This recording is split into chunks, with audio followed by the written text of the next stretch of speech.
My name is Toby. I'm a product manager at Andela. 2 years ago, I attended my very first product management conference at My New Product in London. At the end of the conference, why does it feel like there are not so many people of my skin color here? And I had that goal to break that barrier. And guess what I did? At the end of the session, I went on stage and said, this will be me someday. And it's amazing to see that in less than 2 years, this is happening. Thank you so much, Mind the Product, for this opportunity. My career journey has been an interesting one. I was a software engineer at a startup and then got a product management offer at a financial technology service company called InterSwitch, where I built mobile payments, mobile money wallets kind of products. Then I moved on to Andela, which is an engineering as a service company, and I built internal products, but at the moment I'm leading a team of product managers and product designers. So it's been an interesting journey. It's also interesting to know that I'm the founder of Product Dive. It's a product management school for aspiring and practicing product managers in Nigeria. So I'm excited to share my journey with us and on how to lead with influence so that you can build winning products. Are you excited? Yeah. Are you ready? Yeah. Yay! All right, great. Okay. Now, I like this quote that Lauren Corey uses a lot for the Upfront Global, that actually says you can't be what you can't see. I had to take that picture. You know how vision board works, right? You take a picture, you post it, and like, this will be me someday. So I really love this quote. Thank you, Lauren, for always surfacing this. So quick question. Imagine if you were your product. What action would you take to improve yourself?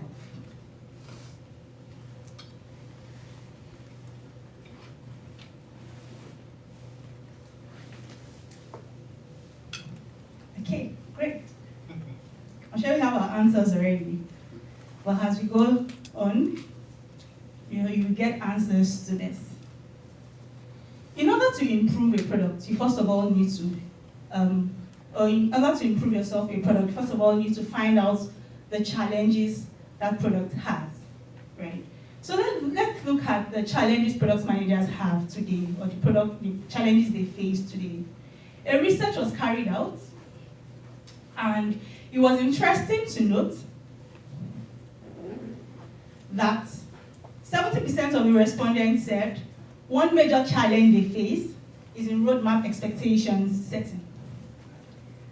The reason why this was so interesting to me was because they actually didn't say designing the roadmap was the problem or creating the roadmap was the problem. They actually had said roadmap expectation setting is a major problem for them. Why? Because market realities change. And how do you go back to your stakeholder to say, I promised I would deliver this thing at that time. Unfortunately, this will not happen. So they had an issue with managing expectations. And who did they have issues? These are people. The other interesting thing that they had said was in dealing with executives. How do you convince them that this product is worth investing in? Why should you invest in my product? Why should we commit your fortune into my product? So they had, you can see the way the lady is looking like, what are you saying here? Why should I invest in your product? Why should we build this new feature over the other? What's also interesting to note that product managers had issues communicating with the engineering team. And I'm sure we've heard this so many times. We are generalists in the world of specialists. We work with software engineers, business development, QA, user researchers. I know we are just at that center. How do we bring everybody on board? How do you work with them to achieve your product goals? If you notice, the underlying thing here is about how to work with people. How do you influence people to achieve your product goals. Now, it's also interesting to note that building a successful product is not only about the hard skills that you have acquired. And by hard skills, I mean skills like user research, product requirement documentation, impact outcome analysis, prioritization. For me, I actually call it ruthless prioritization. It's not enough. It's a combination of hard skills and soft skills. And here, today, we'll be talking about how to solve that problem, on how to work with people to ensure that people can trust you to lead and carry out your product function, which is to build winning products successfully. Because if you have all those hard skills and you're unable to do this, people cannot trust you, then that product might fail. So I'll be sharing life experiences, things that I have done, that has worked. I've shared with people that has worked for them, and trusting that at the end of this session, we can all, make do with the acts that I share with us in our places of work. The first thing, see yourself as a product leader, not just a manager. There's a difference. You need to move a step further in seeing yourself as a product leader. How do you know a product leader? So, I actually had to design this, an anatomy of the body. So one thing that separates you from a product manager or makes you a distinct product leader is, first of all, you have a heart and you genuinely care for your team. And this is very important. Why? If your engineer tells you today, oh, I'm so tired, I have issues in my house, I would not be able to complete this task that you're giving me, how do you respond to that? How? Do you say, okay, get well soon, but this needs to be done? Or do you say, okay, no problem, I need you to be all right. We would figure out how to ensure that this task is done. That actually shows you that product leader cares about the person. And that engineer will take note of it. And you know what he will do? He would always try his possible best to ensure that he delivers and he doesn't put the team to shame. He would always want to go all out for you. Then this is also very interesting. Do some legwork. Help your team overcome roadblocks. Now I hear so many product managers, so many times. What's progress like? Alpha. Your role is actually to help them overcome their roadblocks. How? When you write your user stories of the job to be done that we just learned from Joe Leach, ensure that it's clear. Ensure that the roadmap is clear for everyone. Ensure that you are communicating early and you are communicating often. So just do that lead work and do not always be that product manager who says, what's progress like? Or alpha. The other thing is about giving feedback. And this can actually be applied during your retrospective. How did the week go? What do we need to improve on? Now, the way you give this feedback is very important. In my company at Andela, where we work, we say anytime you give feedback, make sure it's in an ask format. Is it actionable? Is it specific? And is it kind? So that the person can actually, receive that feedback, knowing that you're not witch-hunting the person, but you're truly doing it for that person. Fourth thing is to be self-aware. Always look inward. How can I be a better person? What skills am I not very competent in? And I'm glad that we're here today. It actually means that we do this a lot because the reason why I attend conferences too is because I do feel, I need to improve on this thing. And what's the best way for me to improve? So I come here and listen to people. So please give yourself a round of applause. Yeah, it's a good trait. It's not everyone who is a lifelong learner. It's not everyone who is willing to invest in themselves. So, Nelson Mandela said, if you want the cooperation of humans around you, you must make them feel they are important. And you do that by being genuine, and humble. This is a quote by Nelson Mandela. Okay. The next thing is to become a team player. So many times I see, you're the CEO of a product, you have authority. No. You should actually see it as like you are a member of that team and not somebody who has authority over that team. Now, how do you become a team player? Remember your goal, first of all, is to harness individual strengths for the greater good of the team, from ideation to development to launch and growth. You are harnessing the individual strengths of your designers, of your software engineers to achieve that product goal. Now, I read a book by Matty Kagan. How many of us know Matty Kagan? Ah, nice. I read his book twice, the book Inspired version 2. How many of us have read the book? Yay! That's cool. So see what he said. He said, if you involve your engineers and UX designers too late, that is very wrong. And too late means if you involve them only at the delivery phase, that is wrong. You need to involve them from the discovery. Because when you involve them from the discovery, it feels like they have that ownership mentality. They can clearly see the challenges that your users face. And if you are using your engineers for coding only, you're only leveraging just half of their potential. So I want to encourage us to get the book. Title is Inspired. Okay, so another way, so this is real life. This is me here with my team. I work at Andela. We have different centers in Nairobi, Kampala, New York, San Francisco. So it's a distributed team. And when we run our design sprint, we try to bring everybody on board. Right? So in this picture, I have my user, I have my engineer, and this is my designer here. So, and what we're trying to do here was we wanted to design a new feature, a new initiative, and we had to bring everybody on board, and eventually it was a success. The other thing that you need to do is to share the vision and the roadmap with them as a team. Share the roadmap, share the vision with them, so they can carry on with that vision. Don't just tell your engineer, because I see so many product managers do this from experience, to do this. No. Let them understand why, and let them see that direction. You are the captain of the ship, and you should sail it. So share that vision with them. So this is another example. We do all of this a lot. This is my designer. We carry out these exercises a lot with the engineers.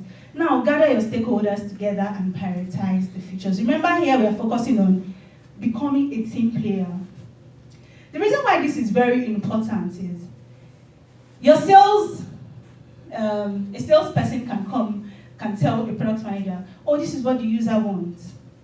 We need this right now. If you design this feature, we would, this will bring them maybe like $5 million. Okay, that's fine. Just hold it, put it in your backlog. Imagine if your engineer also says, oh, we have some more technical debt. How do we solve this thing? It's okay, we've heard you, hold it, put it in your backlog. Now imagine if the C-level executive says, I want this feature, and it's the IPO. You know what IPO means? Highest paid, yeah. So he wants that feature immediately. So what I advise that people should do, you can bring them together, and then you leverage, there are different prioritization techniques. You bring them together, you write down all the features that people have come to meet you to request for, and then everybody prioritizes together, leveraging the prioritization technique that works for your organization. There is the impact effort, there is the RICE, there is the scoring model. I think RICE works really well. So just use what helps your organization. And then this, if you're able to do this successfully, it helps move things even faster. Because everyone is aligned on what feature comes before which one.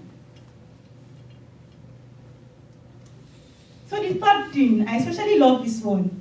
Yay. Instill confidence, optimism, and energy. And I'd like to share with us a short story.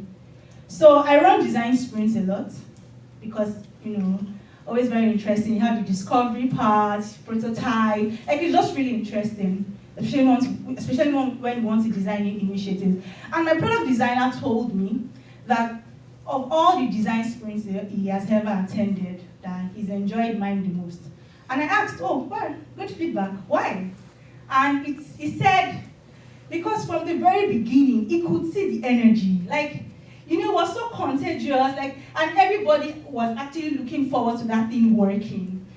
So for us, we run our design sprints for 5 days. It's really difficult for people to commit their time to 5 days. It's really hard, especially if it's a fast-paced, growing environment. But you know what? The second day, everybody showed up. The third day, everybody showed up. The fourth, down to the fifth day, I was like, oh my God, it was so interesting, and yeah, so it was so interesting basically, and eventually everybody was looking forward to implementing that thing that we had designed. Now, how do you talk about your product with so much energy? How do you instill that confidence in your product? The first thing is talk about your product with excitement. During stand-ups, talk about the product with excitement. Even though your stand-up is for reports, share your progress reports, what happened in the last 24 hours. Even when you're giving the feedback, oh, this product is great, this is the impact this product has, let them know that you're really excited about the success of that product. The second is help your team understand how users use the product. I want to advise that we have either Google Analytics or Amplitude or FullStory integrated to our product. Because what you do not measure, you cannot improve. Jana Basto actually talked about that today. I'm like, oh yes, that's true. So let them know how people are using the product, the adoption rate. Also let them know, 50 people downloaded the mobile app today, 60 people downloaded the mobile app today. And the moment you carry them along, they feel like they're part of that thing, and they're not just coders or designers, and this works. The third is use your energy to build enthusiasm among your team members. We spoke about this. The energy level brought into the team as a product leader is contagious. If you bring in low energy, it will just be like every other day. But if you bring in high energy, everybody's excited, the adrenaline is really high, excited to crush that goal or execute that next new initiative. Remember, the first thing we spoke about is to become a product leader. The second, become a team player. And the third, instill confidence, optimism, and energy. Now, question. I'm sure at some point in time we always have to ask ourselves, how do you measure the success of this thing? What are the success metrics? What do they look like? Now, what signs do you need to see? Or what signs do you need to see that would help you know that you have become an influential product leader? Right? How do we measure success when all is said and done? The first, people count on you. They have the mindset, oh, she'll get it done. Jonathan will get it done. So people count on you, and they can take a step back, and they are sure that you will get that thing done without micromanaging you. If that happens, then I'm happy for you. The second thing is you get the job done. What does getting the job done? You've been tasked with the responsibility of, the responsibility of the product manager is so much. But that next new initiative is on your product, gets delivered to the product. So you're able to get the job done. The QA is not the roadblock, the designer is not the roadblock. Why? Because you know how to work with these people. You showed empathy from the very beginning. You work together as a team, and then you're owning all of the successes and the failures together. And then you put in their very best to ensure that you get that job done. The next thing is things move quickly. Now, I came across a formula that said, when trust is high, things move fast, speed is high, and cost is low. I'll say that again. When cost is high, when trust is high, speed is high, and then cost is low. Did you get that? Now, when trust is low, the speed to execute is low, and and that costs you much more, meaning cost is high. What part of the face do you want to be on? The first or the latter? I trust it's the first.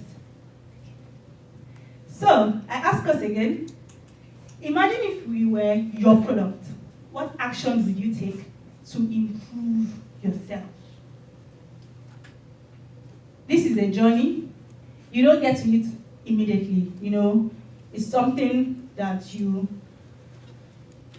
I started my journey like some years back, 6 years ago, and the things that I have learned,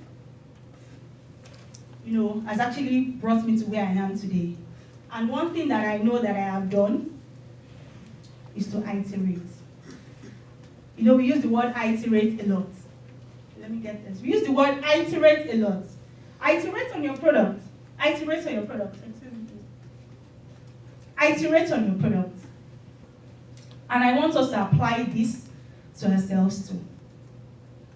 So, I leave us with these words, that as you live here today, ensure to iterate until awesome. Thank you.